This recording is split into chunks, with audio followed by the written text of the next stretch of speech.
Hey everyone, I hope you're all having a fab week so far. I'm here to talk to you today about over policing and under policing for HSP314.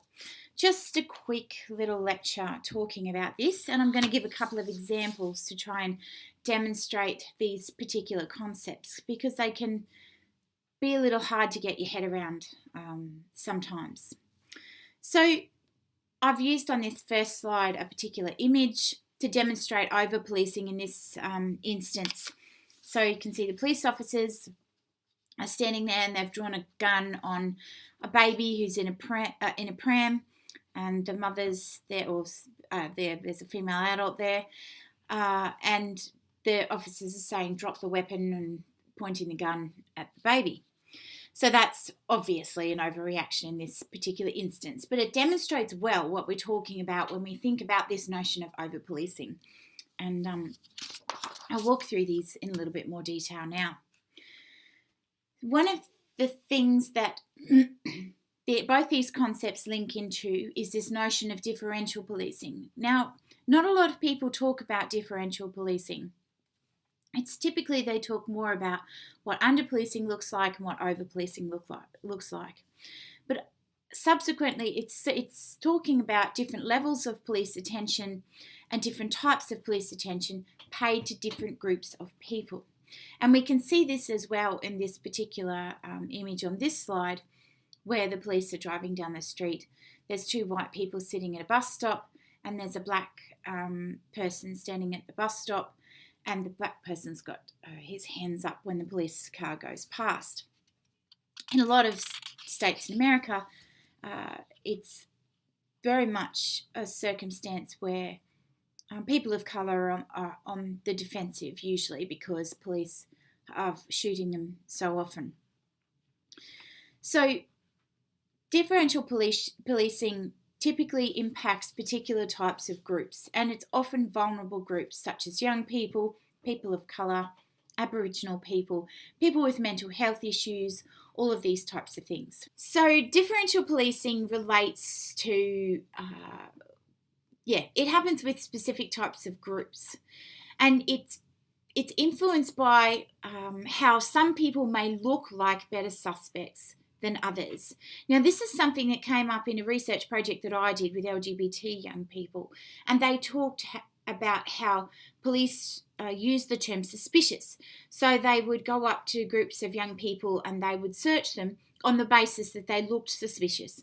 And this was a very common term a lot of young people talked about in these interviews. I interviewed 35 young people. And they kept saying, well, I look a little bit suspect, so they always come and talk to me. I wear a lot of leather, so the police automatically question me because I look suspicious. So it came up over and over again in the interviews. So this is what we mean by how some people might look like better suspects than others. So they're not necessarily suspects, haven't been involved in crime, but they just look that way, and the police tend to target them more. So if there's been a robbery in the area, for instance, they might ask the person of colour in that particular cartoon about, where they've been, what they've been doing, all of those types of things, and perhaps overlook the white people sitting there. So when we're talking about how they look, it's appearance, activities, attitudes, behaviour, all of those types of things.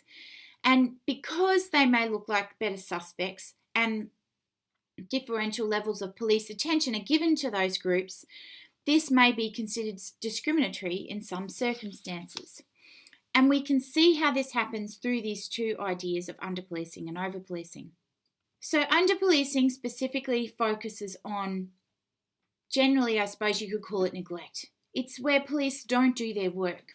So, for instance, they may have been called to someone's house to respond to something, and they actually don't respond. So Ben, Parat and Yuval, and I apologise for not being able to say that correctly, but I don't actually know how to pronounce it, just going with that one. They talk about how police sometimes neglect minority neighbourhoods in their and their overall needs. They might be absent from most neighbourhoods, and they might be unresponsive overall in terms of policing, and these communities might have high crime rates. So it's generally where the police overlook certain things and they don't respond for whatever reason that might be. So it's where reports of victimisation are subject to police inaction in situations where assistance has been specifically sought out. Now, I've got a really good example of this from my own research. Again, this is the research focused on LGBT young people and their experiences of police. This is Quentin. He's gay and he was 17 at the time that I did the interview. And he says, when I was early teens, probably 12 or 13, I was in a physically abusive household with my stepdad. And, you know, being that young, you don't sort of really know what you can and can't do and that sort of thing. One time I was pushed down the stairs by my stepfather and I was quite physically injured from the whole ordeal. I left my house and contacted the police. When they arrived, my mother, who is frequently in denial about many things, shrugged them off, ignored basically anything that I had to say and didn't even question or bother to ask to speak to my stepfather. So this young person has called the police, has specifically asked for their support in terms of being physically assaulted by his stepfather. The police have arrived, spoken to his mother, and hasn't spoken to the stepfather and just left. So the mother's basically said it's just it's a personal issue, everything's sorted now, everything will be fine. I've put here in a nice little question bubble. Participation? Probably not. Neutrality? Definitely not. Dignity and respect? I think they've trodden all over that. And trust has just imploded for this young person because he was visibly upset when he was recounting this particular experience. So over-policing is almost the opposite of under-policing. Again, from this same reading, they have defined this as an aggressive approach that singles out minorities. It often involves different forms of mistreatment in the form of excessive use of force and different forms of discrimination. Right, so we've got an example here in an image where police officers have arrested, I believe it was a 12-year-old Aboriginal girl. I can't quite remember.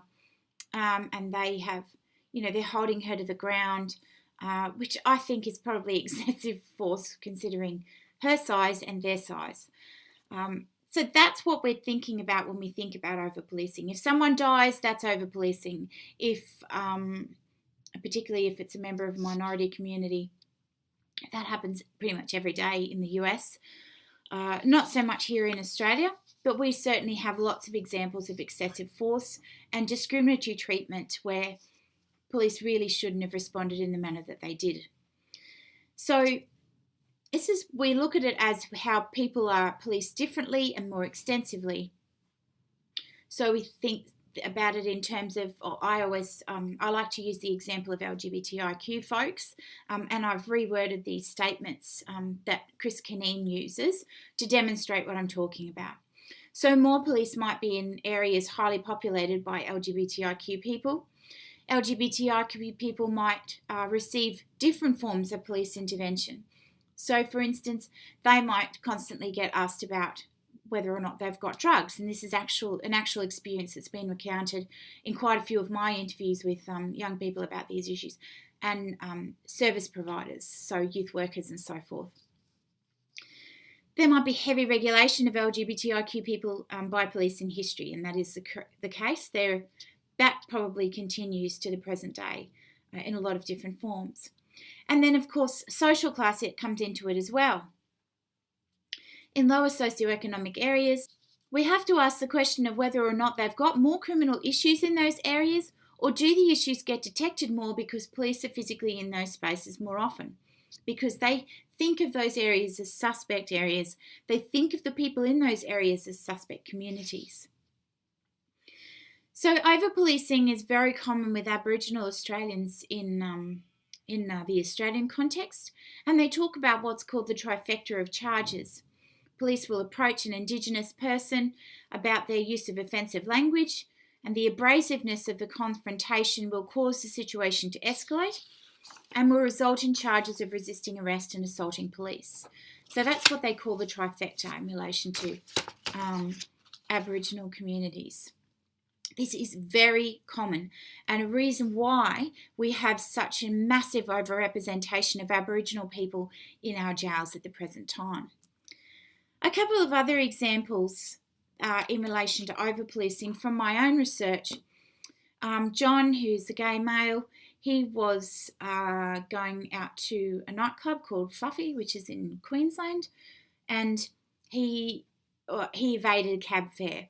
So he'd already been under the influence of alcohol. He couldn't pay because he didn't have any money because he was homeless at the time. And then the police tracked him down, and this is what sort of eventuated from that. It was like way bad. They were like smacking my head into the car and stuff. And they just said the reason why they did it because I was restraining arrest, or whatever it's called, resisting arrest. But I was like, just hurry up and take me away. I don't care. So he specifically goes on to talk about his physical appearance at the time. He was wearing makeup. He had a pair of angel wings on. He had his hair all done up. And they put him into the back of the police van, drove him around Brisbane for 2 hours, and sang Britney Spears songs at him. I think you'll agree that that is definitely a good example of over-policing. Even just with Britney Spears, it would have been quite enough. No offence to those fans out there. Another one that we've got, which doesn't involve violence, but it very obviously involves over-policing in different forms. So this is where a young person, a trans woman, she is sitting in a public space with her male boyfriend, and they pass as a heterosexual couple. So the police don't talk to them at all. But she says, my friend David, who'll have one of his boyfriends sitting on his lap, and one of the cops will come up and say, look, you can't do this in a public area. Public affection were the words they used to describe it. So they're coming and interacting with these young people on the basis that their public affection is offensive to members of the public. And of course, that's actually illegal. You can't do that. You can't police people's affection in public. There are no laws about those types of affection in public for a reason.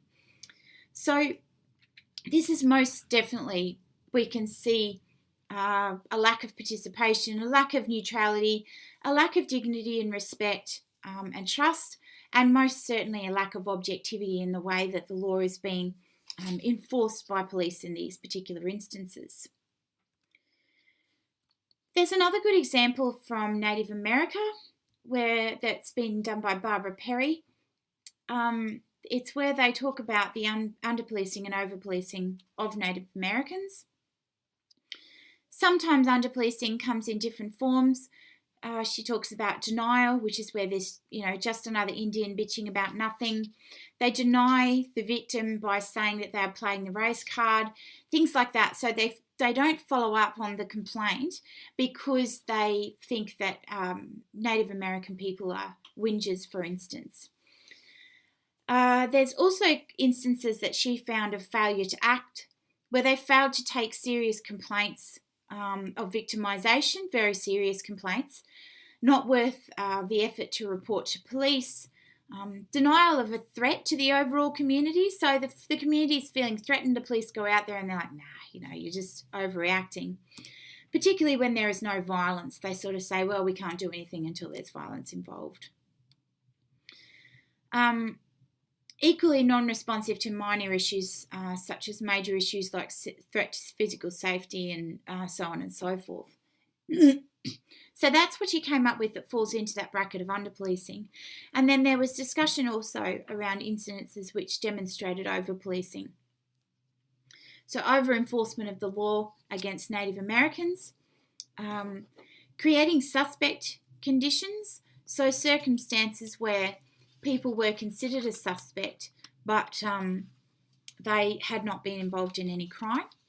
And then racial profiling, which is something that we'll talk in more detail about in a couple of weeks, where policing of reservation boundaries to ensure people don't cross over those boundaries, the assumption that young people are involved in gangs, and the use of violence was very common in this study. The use of police using violence against Native American folks.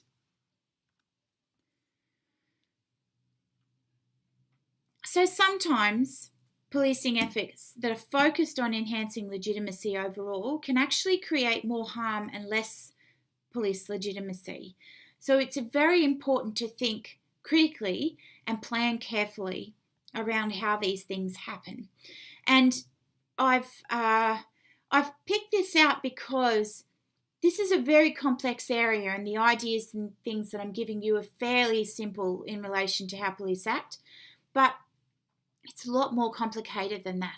And I could give you boundless readings to help you understand that, but I just wanted to give you a taster of how it's important to think critically about it. So we have community policing initiatives where we think, yeah, we'll do this in this area and it'll make the relationships between police and Aboriginal people so much better, right?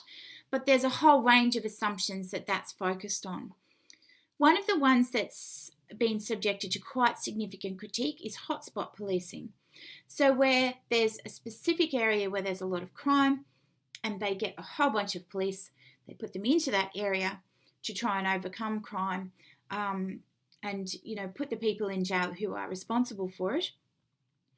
But oftentimes that injection of police time is seen to be harassment by the communities involved and, in fact, massively erodes relationships between police even further. So hotspot policing is talked about as an evidence-based way of doing things that's sort of narrowly defined as crime reduction, so getting those people off the streets that are involved in crime. It's assumed to be legitimate because it was reducing crime rates, and it has been found to reduce crime rates in other areas. But it depends on, the extent to which they have good relationships with police in the first instance. So Koschel found in their study evidence of the fact that news media, politicians and policymakers were talking about hotspot policing as a silver bullet. Silver bullet meaning that it'll actually go and fix all the problems. But it was a very partial and positively skewed image. It didn't show the other side of the story. It didn't show the deprivation and marginalisation and poverty that the people that were living in those areas were experiencing. They just thought about those people in those areas as criminals in that image. Yeah. So they had this positively skewed image, but police were hotspot policing with populations where that more sceptical and less trusting of police and using very aggressive and intrusive tactics with those populations overall. So those types of aggressive tactics, intrusive tactics, can have a significant long-term impact on police legitimacy. Just because we talk about something as being effective somewhere in a particular place doesn't mean it's going to be effective everywhere. And this is often not considered in the rush to adopt, hotspot policing, particularly in the early 90s, as an uncritical, in an uncritical cocoon that failed to consider the non-crime consequences. So I really thought, hotspot police is going to fix everything, but they didn't actually think about the long-term impact overall. And as a brief summary, I just wanted to sort of say, hopefully that those two lectures have given you a sense of how this notion of police legitimacy is linked with over-policing and under-policing, and how procedural justice comes into this. And the material this week will step you through all of that in a bit more detail. I hope that was helpful. Have a wonderful week, and I will talk to you all next week. See ya!